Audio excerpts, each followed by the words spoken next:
Beautiful Lies is about 5 false ways that women get a reflection of their value. 5 lies that change and convolute and distort their worth.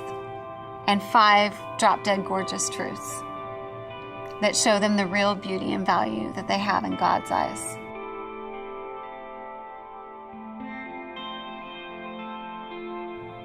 The first lie is, you are what man thinks of you.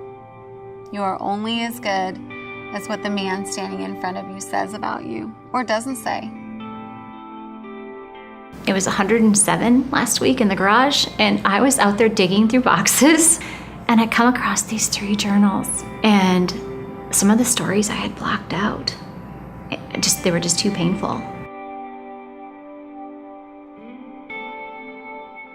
By the time I was in 2nd grade, my brother, who was in 7th, was dealing drugs out of our home. And I loved my brother. And so he was like, don't tell on me. And I was like, okay. So my mom was so checked out, and my dad was always gone with his activities and working and running a company. A few years later, my parents sent him away for a year because he had gotten in so much trouble in 7th and 8th grade, and they couldn't parent him, and they sent him away for a year. That was terrifying to me, to think that my parents could ship me off too. So some of the perfectionism, some of the wanting to be the good girl, rose up at that age, grade school. So I started a new school, 7th grade, and walked into the first day of 7th grade. And it's the first year you change classes. And every single teacher said, oh no, not Blake's little sister.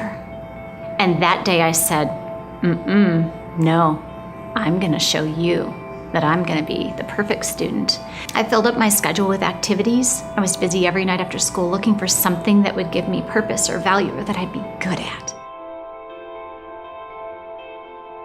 She started gaining weight and gaining weight and gaining weight, and ended up being quite obese and kind of wore big moo-moos. And my dad was the president of a company, and I think he wanted, to have his wife go to the fancy parties and the events and the shows, and that was not my mom's thing.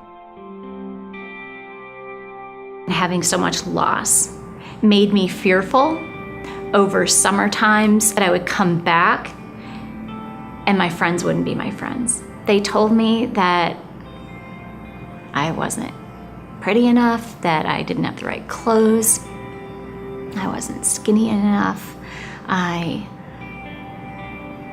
was not enough. I liked that boy Johnny. My friends knew.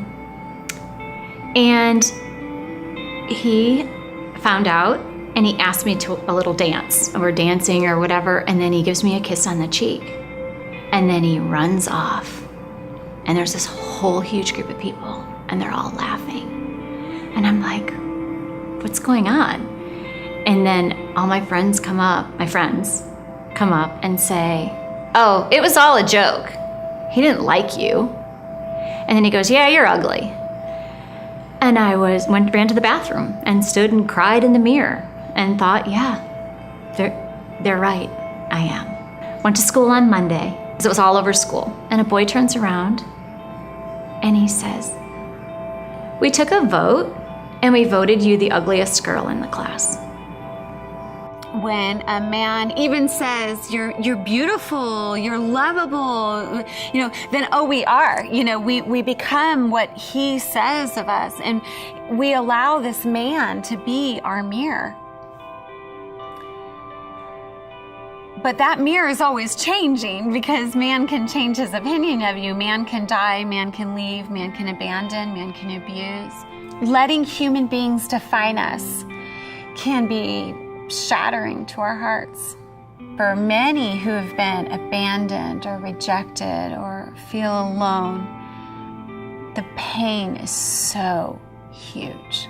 It can literally just envelop our whole lives. That ended that journal, and I picked up the next one. By this time, my parents were divorced. And 6 months later, my dad married my stepmom. And I had stepsisters and a stepbrother, and they were a little bit older than me, but they were all doing life with my dad. I got the courage up to ask my dad if I could move in with him. And they said no. So, junior year, my brother said to me, you know, you'd be really pretty if you lost 10 pounds and grew your hair long. And I was like, okay, ouch. Okay, I can do that, because then my brother will think I'm pretty. So, started losing weight, got down to 120, write it in my journal. I would take Dexatrim pills, which are basically like caffeine and speed. I ended up getting down to 98 pounds, but I couldn't maintain that. My friend, who also is dieting with me, said, well, we can just eat and then throw it up. And so I did.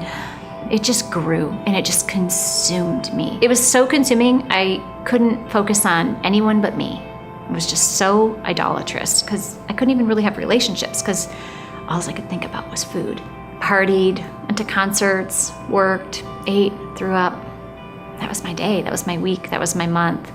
And I battled that bulimia for 4 years.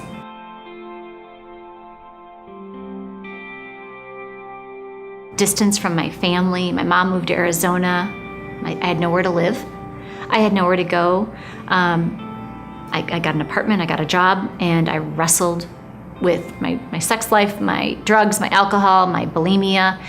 And one day, I cried out to the Lord. And then I said, save me from myself.